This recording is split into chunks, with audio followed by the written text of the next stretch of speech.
Olá, amigo, amiga, companheiros de caminhada.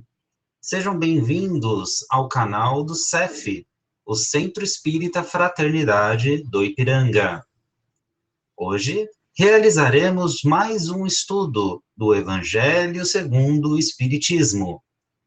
Tenha em mãos o seu exemplar do Evangelho e um recipiente com água, que será magnetizada no decorrer do nosso estudo. Mantenha um pensamento tranquilo e no Mestre Jesus. Iniciaremos dentro de alguns instantes. Olá a todos, sejam todos muito bem-vindos à nossa caravana do Evangelho. Falamos que é caravana mesmo, porque tem corações aqui conosco e vários corações que vão nos acompanhar pelo canal do YouTube e do Facebook do CEF, essa casa espírita que nos dá essa linda oportunidade, né, Noah? De externar as nossas reflexões acerca do tema do Evangelho de hoje. E assim, para nós começarmos, nós vamos agora ouvir a mensagem que o Gerson trouxe para nós, mas antes não esqueçam de colocar as águas para que sejam fluidificadas durante e ao final do nosso Evangelho. A gente não pode ver? Então tá. Alguém vai ver o 15? Bom, tem uma mensagem aqui que recebemos essa semana no Centro Espírita, que chama Você Mesmo, que é de André Luiz. Então fala assim: lembre-se de que você mesmo é o melhor secretário de sua tarefa, o mais eficiente propagandista de suas ideias e dos seus ideais, a mais clara demonstração de seus princípios, o mais alto padrão do ensino superior que seu espírito abraça e a mensagem viva das elevadas nações que você transmite aos outros. Agora, não se esqueça igualmente de que o maior inimigo de suas realizações mais nobres, a completa ou incompleta negação do idealismo sublime que você apregoa, a nota discordante da sinfonia do bem que pretende executar, o arquiteto de suas aflições e o destruidor de suas oportunidades de elevação. É você mesmo também. Os dois lados, né? É verdade. Obrigada, Gerson. Cleide, que está aqui conosco, pode fazer a nossa prece inicial, pode vir aqui.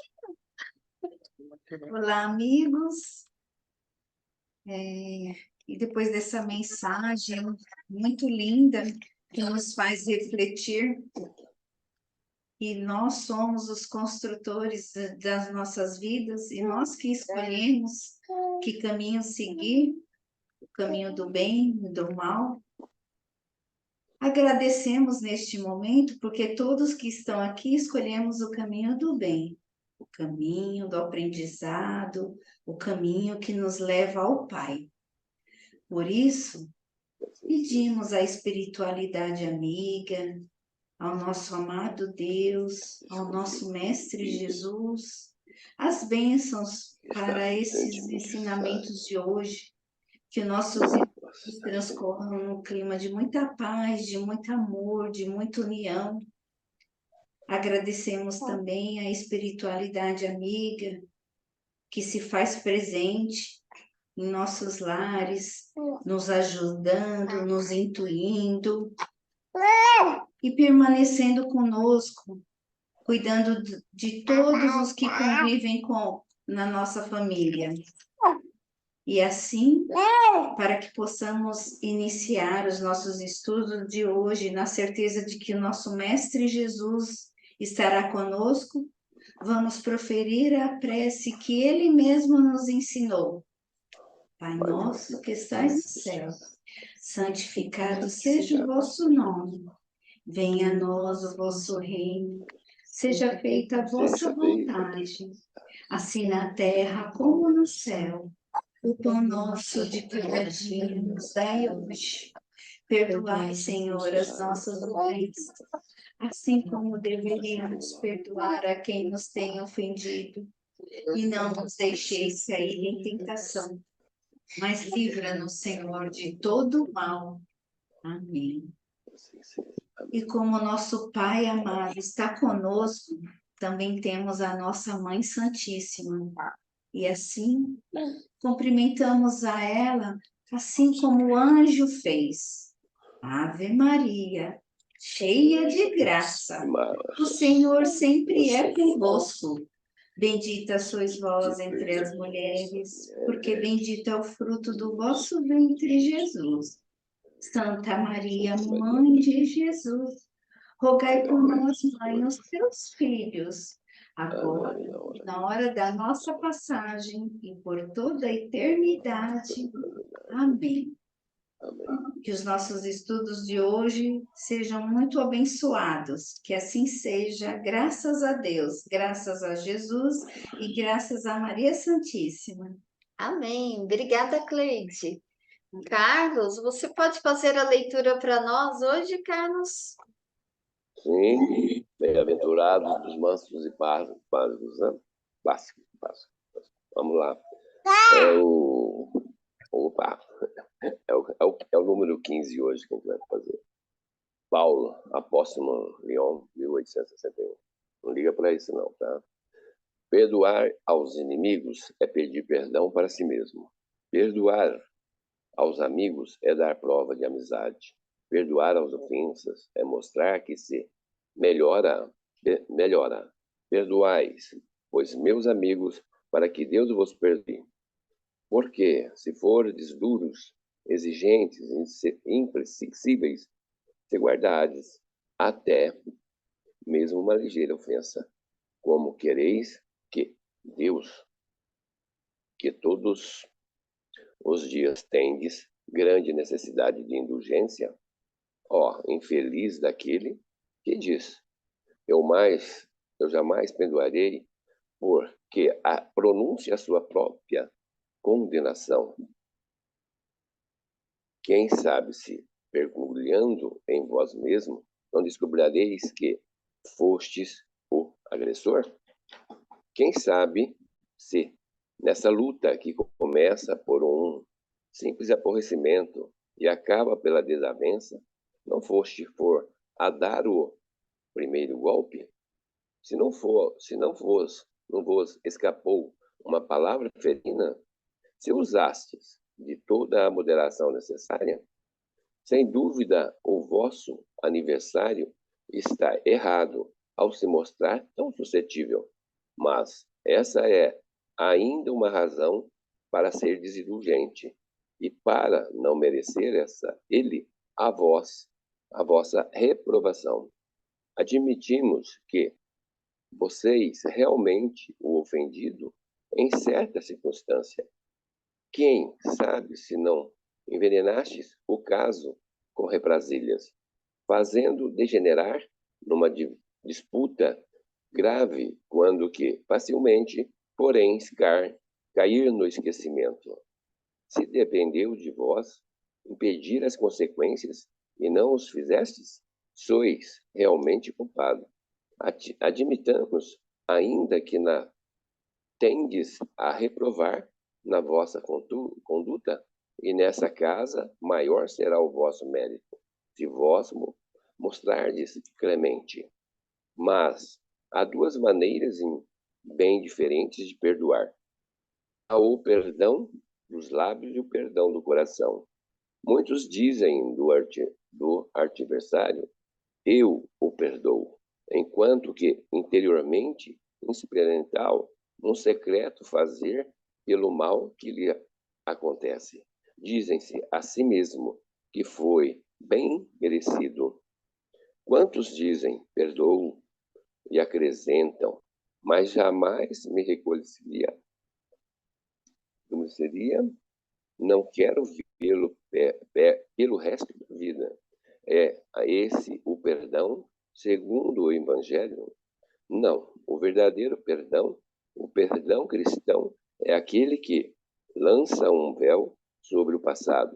E o único que vós será levado em conta, pois Deus não se contenta com as aparências, sonda o fundo dos corações e os mais secretos pensamentos, e não se satisfaz com palavras e simples fingimentos. O esquecimento completo e absoluto das ofensas é próprio das grandes almas. O rancor é sempre um sinal de baixeza e de inferioridade. Não esqueçais que o verdadeiro perdão se reconhece pelos atos, muito mais que pelas palavras. Obrigada, Carlos, pela leitura de hoje. Ah, E bom, hoje eu nós tô meio... continuamos aqui no perdão das ofensas. E hoje quem traz essa mensagem aí é Paulo, o apóstolo, ele mesmo, né, gente? Paulo, Paulo. que é o Paulo de Tarso, nosso grande São Paulo.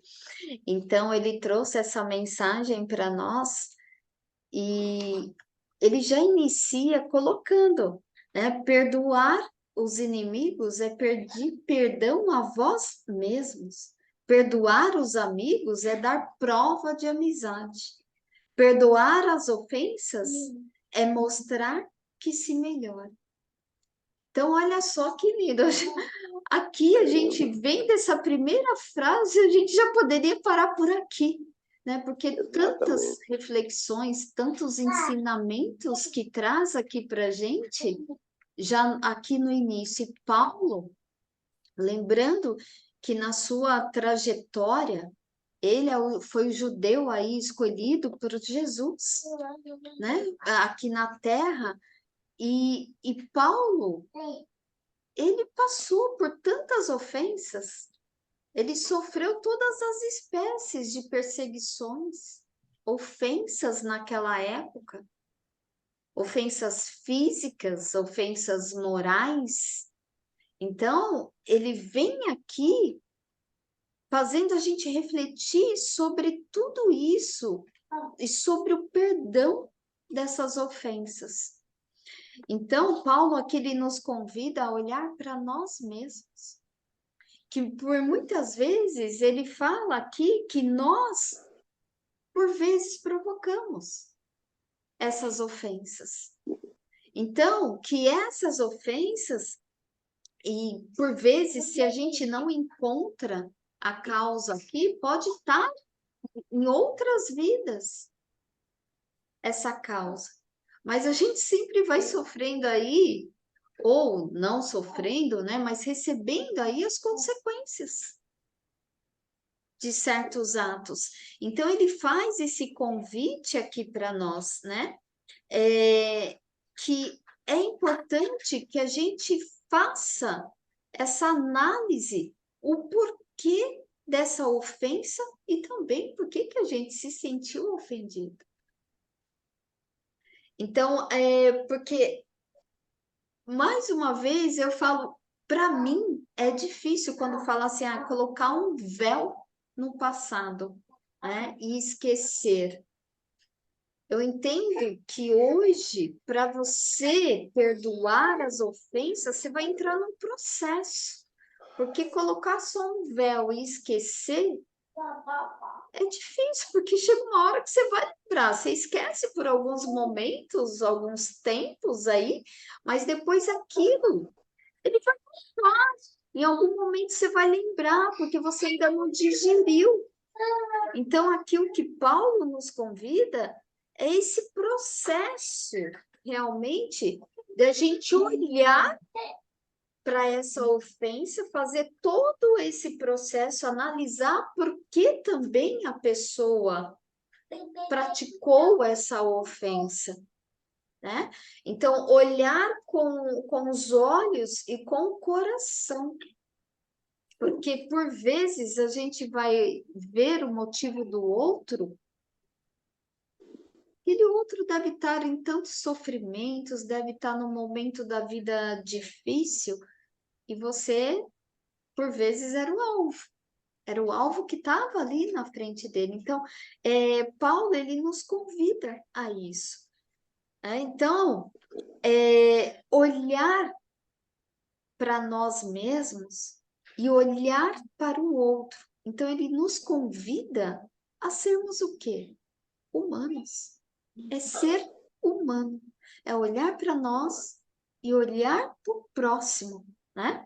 Então, porque cada um, gente, vai carregar, né? Aí as suas mazelas do passado. Então, tudo isso aí vai trazer entendimento para nós, porque vamos entrar nesse processo do perdão, porque o perdão, ele é fundamental, para que a gente tenha uma vida com mais leveza dentro de nós.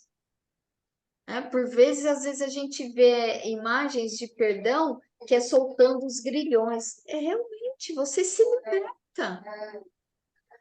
E automaticamente você também transmite melhores vibrações para aquele outro também. Exato. Então, o processo do perdão faz parte desse nosso processo evolutivo. Porque quando a gente olha para o outro como ser humano, a gente vai lembrar que como nós estamos num determinado grau evolutivo, aquele outro também tá. E nós trazemos o perdão latente em nós. Todos nós trazemos aí, desde a nossa criação, o perdão. E essas ofensas, quando acontecem, é como se fosse assim, ó, uma flechinha aí para você, né? Vai ser despertado ali uns gatilhos. Vamos ver como é que tá aí esse perdão que você trouxe, né? Então, esses gatilhos, eles vão vindo. Porque a gente precisa analisar como você reage a uma determinada ofensa. É a sua reação. Então, nesse processo do perdão, facilita muito o reconhecimento de que somos todos filhos aí de Deus, estamos todos aí nesse processo evolutivo, capazes, e todos nós somos capazes de transformar uma inimizade numa amizade. É possível fazer isso, né? Então, que a gente possa aí se inspirar em Paulo, na sua trajetória. É claro que Paulo, ele teve os equívocos dele no passado, teve. Então, essas ofensas, você vê, ele fala para nós olharmos para nós mesmos, porque ele tem conhecimento, ele teve a noção, ele passou por esse autoconhecimento de reconhecer na sua humildade o que ele também tinha feito. E quem quer saber mais, né, da vida de Paulo, o livro Paulo e Estevão, nossa, é um excelente livro, gente, um excelente livro. Aquele final ali, toda a trajetória dele é fantástico a gente ter esse conhecimento. Então, Paulo, ele passou por isso, então, e ele vem com toda a propriedade trazer essa para nós. Tá? Mas, Luiz, você abriu seu microfone, pode falar. Realmente, Paulo é o exemplo máximo, né, para nós aqui. E é através da compreensão que nós vamos perdoar. Então, quando nós compreendemos, aí fica mais fácil. Enquanto ele, Saulo, até chegar a Damasco, ele perseguia os cristãos, que era quem eles viam que estavam fora da lei mosaica. Quando ele ficou cego, quem ele viu? A Jesus. Então, ou seja, tudo que vemos é ilusório. O que não vemos é que tem valor. Então, compreendendo isso, a gente percebe que tudo que está dentro de nós é onde está o valor. E nós, a partir daí, se recebemos alguma ofensa, preciso me examinar se realmente a ofensa é necessário por um ato que eu tenha feito ou não. Se não pratiquei algum ato que merecesse a ofensa, o plantio foi feito pelo outro. Então, eu não preciso me preocupar. E com isso também eu vou me compreender melhor e entender a finalidade da ofensa, que se não foi minha, não foi eu que plantei, eu não preciso me preocupar com isso. Logo, isso daí não precisa ficar marcado em mim. Então, o esquecimento, ninguém esquece quando a ofensa vem e tem uma certeza, merecia a ofensa. Então, eu tenho que reparar comigo mesmo e voltar atrás para que realmente o perdão se faça necessário, porque eu ainda estou me sentindo ofendido. Então, ou seja, aquilo não recebi como uma crítica, mas eu recebi como algo que eu tenho razão. Então, quando eu uso a razão, perdi a razão, perdi o momento da inspiração, porque a razão, ela é matéria. Então, não é dentro de mim que está. Então, é por isso que Kardec fala que a fé raciocinada, você tem que trazer o espírito do que está acontecendo. Então, é nesse momento aí que a compreensão, quando efetiva, você trabalha melhor e deixa apenas aquela cicatriz que você carrega consigo sem problema algum, né? Então, acho que é isso aí, a questão do perdão. Porque ele fala que há dois tipos, o perdão pelos lábios, que não tem valor, e o perdão do coração, né? Então, ou seja, se você está fazendo só ato exterior, você não tem merecimento algum, porque todo merecimento é um ato interior, é do seu sentimento, do seu espírito. Então, é nesse sentido aí. Obrigado. Nós que agradecemos. Obrigada, Luiz. Bom, como ninguém mais abriu o microfone, eu acho que você já pode fazer a nossa prece final, Luiz. Vamos assim nos envolvendo na gratidão com todos, elevando os nossos pensamentos ao alto, emitindo uma mensagem do coração, uma paz, uma gratidão por tudo, por esse momento de união geral com todos. Vamos cumprimentando a todos os mentores deste trabalho e elevando as nossas mensagens até Jesus, o nosso Mestre, e a Deus, o nosso Pai. E a eles nós agradecemos a oportunidade deste trabalho, louvando e sensibilizando para que o entendimento se faça, que o Evangelho possamos vivê-lo dentro de nós a cada dia. E assim, com o coração agradecidos, encerramos o trabalho, dizendo graças a Deus.